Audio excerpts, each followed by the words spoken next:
श्री गुरु चरण सरोज रज निज मन मुकुर सुधारी वरणहु रघुवर विमल जस जो दायक फल चार। बोलिए सियावर रामचंद्र की जय। आइए आज भगवान राम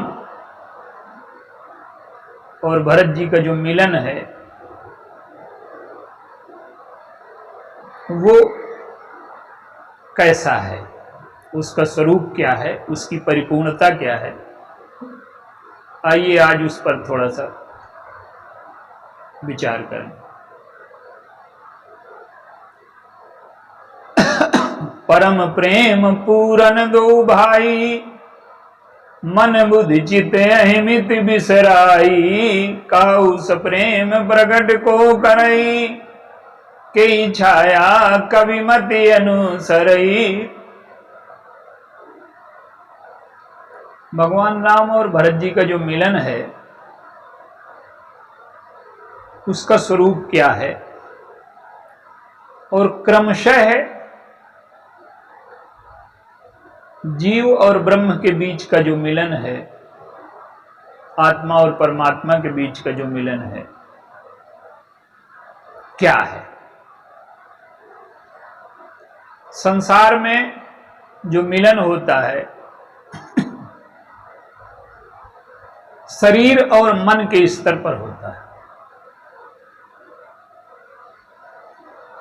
शरीर की सुंदरता देख करके मन का आकर्षण होता है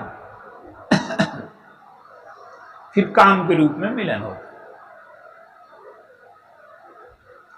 आइए पहले शरीर और मन की प्रकृति पर थोड़ा सा विचार करें। शरीर की जो आदत है, शरीर का जो स्वभाव है, शरीर को पुनरुक्ति चाहिए। रोज भोजन वही निद्रा, वही ग्रहण करना, वही त्याग करना। तो शरीर पुनरुक्ति से कभी ऊबता नहीं है। रोज वही काम, रोज वही काम।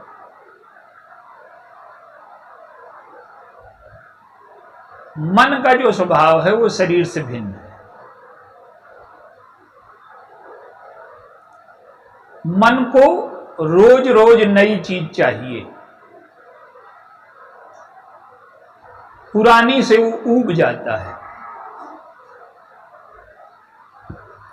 मन में रुचि की प्रधानता है, रुचि बदलती रहती है। आप देखिए, मन कोई गाना सुनेगा, कोई संगीत सुनेगा, कोई भजन सुनेगा,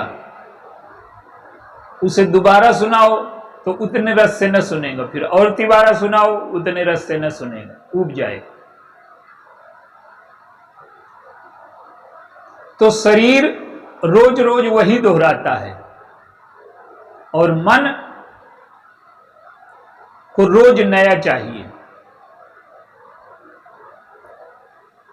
इसीलिए मन ऊबता भी है,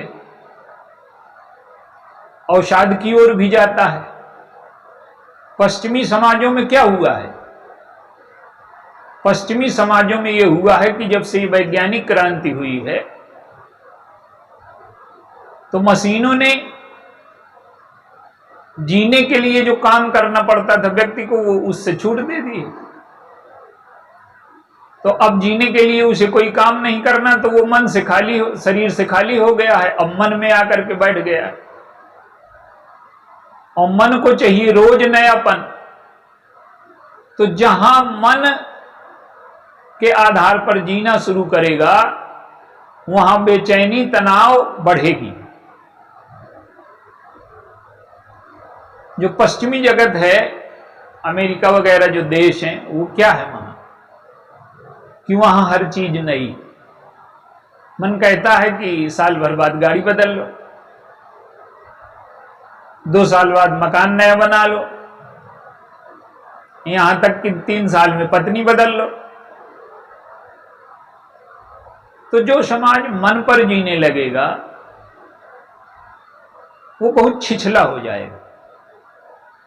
पशु में और मनुष्य में एक अंतर है कि पशु केवल शरीर के तल पर जीता है, इसलिए उसको तनाव नहीं है, लेकिन उसकी शांति जो है वो किसी काम की नहीं है। ऐसे मनुष्य जो शरीर पर जीते हैं वो अधिक शांत दिखाई देते हैं, पर उनकी शांति का कोई मूल्य है नहीं। और जो मन के तल पर जीते हैं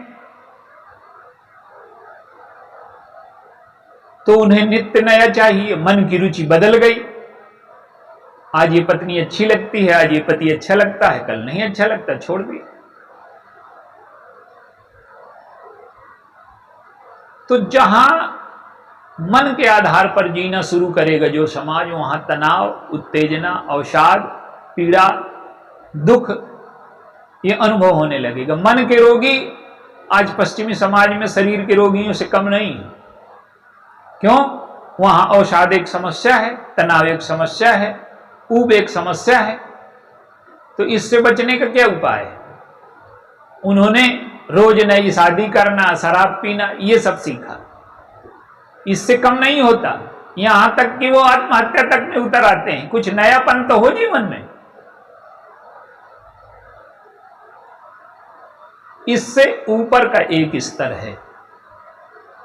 हमारे यहां जो विवाह था, पश्चिम में जो विवाह है, दोनों में अंतर है। पश्चिम में जो विवाह है वो शरीर और मन के स्तर पर ही, और हमने जो विवाह को, हमारी जो पद्धति है वो शरीर और मन तो है उसमें, पर उसमें बुद्धि भी है, अहंकार भी है और चित्त भी है। इसलिए हमारे यहां जब विवाह होता है तो हम उसे दो आत्माओं का मिलन कहते हैं, दो शरीरों का मिलन नहीं कहते, दो मनों का मिलन नहीं कहते, कहते हैं दो आत्माओं का मिलन है।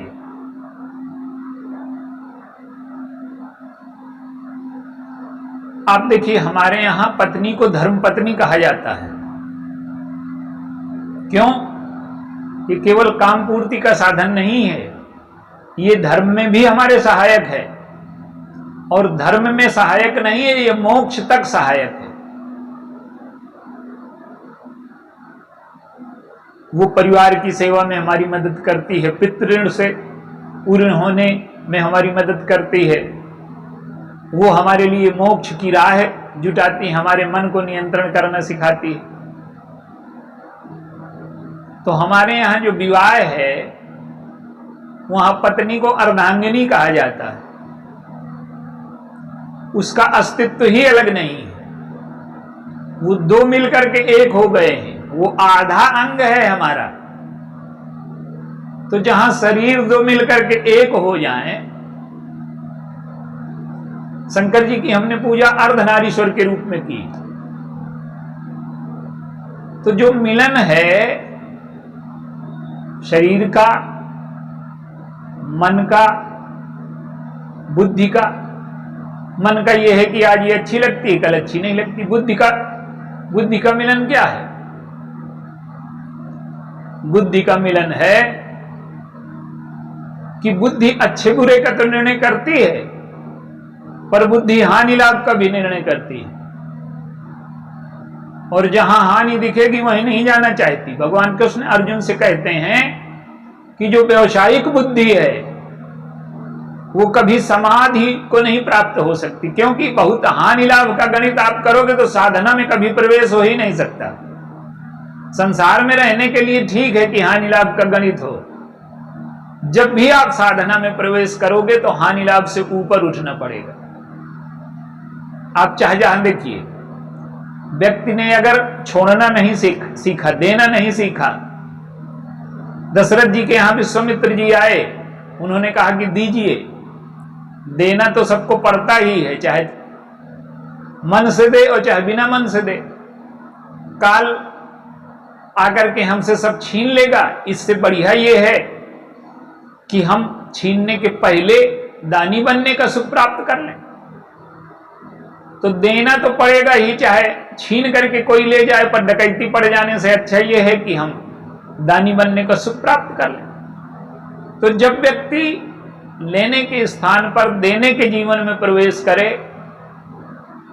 सुख के स्थान पर दूसरे का दुख ले ले, ये सब साधना की स्थिति है। तो बुद्धि का मिलन भी संपूर्ण मिलन नहीं है। और इसके बाद आता है अहंकार। कबीरदास जी कहते हैं कि जो अहंकार को विसर्जित नहीं कर सकता, वो प्रेम में प्रवेश नहीं कर सकता। और जब तक प्रेम में प्रवेश ना हो तो मिलन कहां से होगा? तो कबीरदास जी कहते हैं कि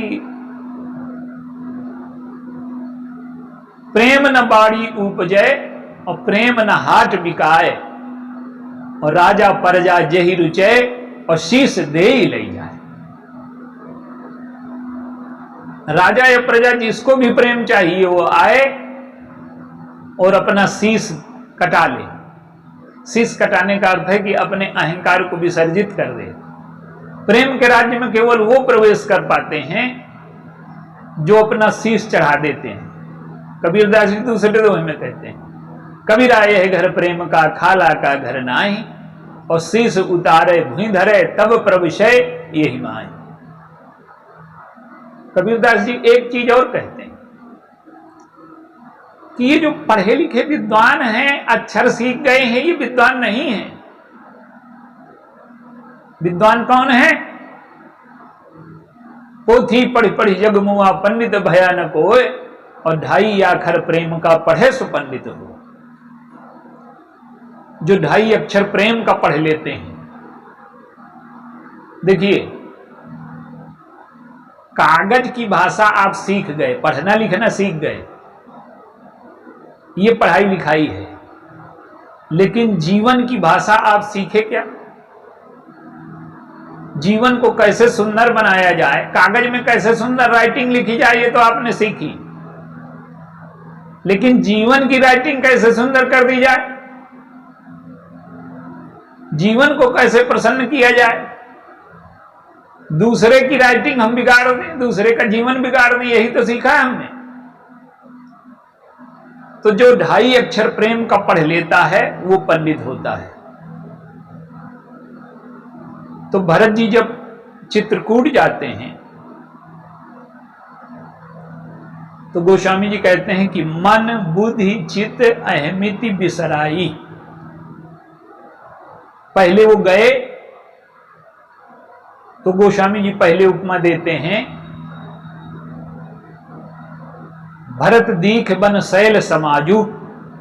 जब उस वन को देखा, सारे समाज को देखा, वहां मुदित क्षुधित जन पाई सुराजू, इत भीत जन प्रजा दुखारी, त्रिविध ताप पीड़ित ग्रह मारी, पाई सुराज सुदेश सुखारी, हो ही भरत गति ते ही अनुसारी। तो पहले उन्होंने प्रजा के सुख का वर्णन किया, ये मन का स्तर है। फिर कहते हैं कि ताप राम शैल शोभा निरख भरत हृदय अति प्रेम, और तापस तप फल पाई जिम सुखी सिराने ने। फिर तपस्वी के सुख का वर्णन किया।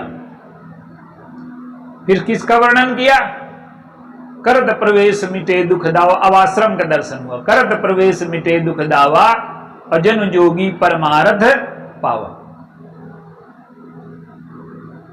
एक चीज आप देखिए, पूर्ण मिलन में क्या विशेष बात है? पूर्ण मिलन में अभी सुख का वर्णन किया जा रहा है, तपस्वी का, प्रजा का, अब योगी का। तपस्वी की साधना का केंद्र इंद्रियां हैं, शरीर है, उनको कैसे काबू में किया जाए, मन को कैसे काबू में किया जाए। योगी इससे ऊपर उठकर वृत्तियों को काबू करता है, वृत्तियों पर, मन पर नियंत्रण स्थापित करता है। योगी को सर्वोच्च माना जाता है साधना जगत में। लेकिन यहां एक समस्या है कि दुख तो मिट गए, लेकिन अभी सुख शेष है, और जब तक सुख रहेगा तो दुख का सगा भाई है, इसको बुला लेगा। संसार का कोई ऐसा सुख नहीं है जो दुख से मिल करके न बना। कोई चीज मिली तो सुख हुआ, जब बिछुड़ेगी तो दुख होगा। संसार के सारे सुख दुख से मिल करके बने हैं, इसलिए कहा गया विधि प्रपंच गुण अवगुण शाना। अब चौथे स्तर की उपमा देते हैं। सानुज सखा समेत मगन मन, और बिसरे हर्ष शोक सुख दुख गन। हर्ष भी छूट गया, शोक छूट गया, सुख भी छूट गया, दुख भी छूट गया। अब दोनों का मिलन हुआ। अब दोनों के मिलन में, ये जो मिलन है चित्रकूट का, ये संपूर्ण मिलन है। संसार में शरीर मिलते हैं तो मन नहीं मिलता, मन मिलता है तो अहंकार अलग खड़ा रहता है, विचारधारा अलग खड़ी रहती है, तो संसार का कोई भी मिलन पूर्ण होता ही नहीं है। मिलन तो जीव और ईश्वर के बीच का है, ये पूर्ण मिलन है। तो भरत जी और भगवान राम मिल रहे हैं। गोस्वामी जी क्या कहते हैं कि परम प्रेम पूरन दो भाई, और मन बुद्धि चित अहमित बिसराई। देखिए, दुख सुख का अनुभव करने वाला मन नहीं है, इसलिए न रोए खड़े हैं, न आंख से आंसू आ रहे हैं। जब व्यक्ति मिलते हैं, ज्यादा प्रेम होता है तो रोए खड़े हो जाते हैं, आंख से आंसू निकलते हैं। भगवान राम और भरत जी का जब अयोध्या में मिलन हुआ तो वहां लिखा है राजीव लोचन सवत जलतन, तो आंख में आंसू भी हैं, रोए भी खड़े हैं। लेकिन यहां मन नहीं है, इसलिए आंख में आंसू नहीं है और शरीर में रोए नहीं खड़े। फिर बुद्धि नहीं है तो कुशल प्रश्न नहीं है, को कुछ कहे न को कुछ पूछा। बुद्धि नहीं है तो कुशल प्रश्न कौन करे। और अहंकार नहीं है, न भरत जी को अपने भरत होने का भान है, न भगवान राम को अपने राम होने का भान है। देखिए, जीव का जो मिलन होता है वो चाहे जितना मिल जाए, अपना अहंकार अलग अलग रहता है। तो भरत जी को न भरत जी होने का भान है, न भगवान राम को अपने राम होने का भान है, दोनों अपने को भूल गए। तो यहां क्या है कि जब जीव ईश्वर से मिल लेता है तो उसका व्यक्तित्व तो समाप्त हो जाता है। भरत जी जब चित्रकूट से लौट करके आए तो अब वो भरत जी नहीं है। कौन है? भरत ही जान राम परछाई। अब वो भगवान राम की छाया बन गए हैं। जब किसी भी साधना ग्रंथ में आप देखिए, जब जीव ईश्वर से मिल लेता है तो उसका स्वभाव, उसका गुण, उसकी आदत सब छूट जाती है। जब वो लौटता है तो वही होकर के नहीं लौटता, अब कुछ दूसरा होकर के लौटता है।